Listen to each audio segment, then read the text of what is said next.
Most people think the education system is broken. But what if it's not broken? What if it's functioning exactly as it was designed? What if the confusion, the compliance, the shrinking of spirit weren't failures, but features? It didn't start with Common Core. It started in 1934, when the Carnegie Corporation funded a report that said schools should abandon individualism and instead shape the conscious evolution of society through collective planning. That language wasn't hidden. It was published, approved, funded, and that blueprint became the silent current beneath every classroom. Most of us never questioned it. We were children. We thought the system was there to help us rise. But we didn't rise. We folded. Bit by bit, our instinct to challenge, to create, to think freely, was rewritten. We were trained to follow rubrics, to memorize emotional scripts, to be polite when our souls wanted to scream. After 1965, the shift went from subtle to systemic. Content was stripped out. Teachers were repurposed.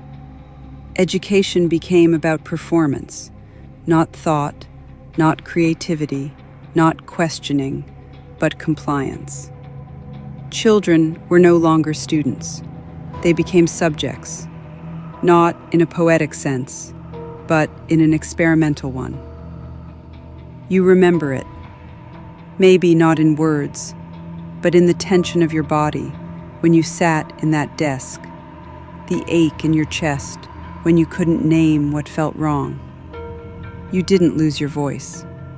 You were trained not to use it. This was never about making minds stronger. It was about making them controllable. Charlotte Iserbyt knew it. John Taylor Gatto named it. But most of us were too conditioned to listen. We thought surviving school was just part of growing up. We didn't realize it was programming. And here's the part they don't talk about. This isn't just political. This is spiritual warfare. This is soul suppression at the system level. It's the manipulation of frequency through repetition. It's the redesign of identity through managed approval. It's the use of education to sever a child from their own knowing. Because if you want to build a compliant society, one that can be surveilled, managed, and spiritually muted, you must first break the internal compass. You must replace wisdom with reward, truth with tolerance, spirit with system.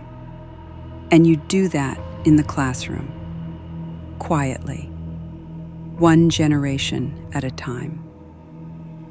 But here's what they didn't plan for: remembrance. It's happening now, and it's not theoretical, it's physical. You feel it in your body, the tightening, the rage, the grief. That's not dysfunction. That's your intelligence returning. That's your nervous system remembering what your mind was trained to forget. The earth remembers, and so do we. We don't reclaim the future by waiting. We reclaim it by seeing the lie, breaking the trance, and daring to speak what was meant to stay buried. This isn't about going backward. It's about remembering forward, about recovering what was coded into you before the curriculum got to you. The system isn't broken. The veil is. And we are the fire beneath it.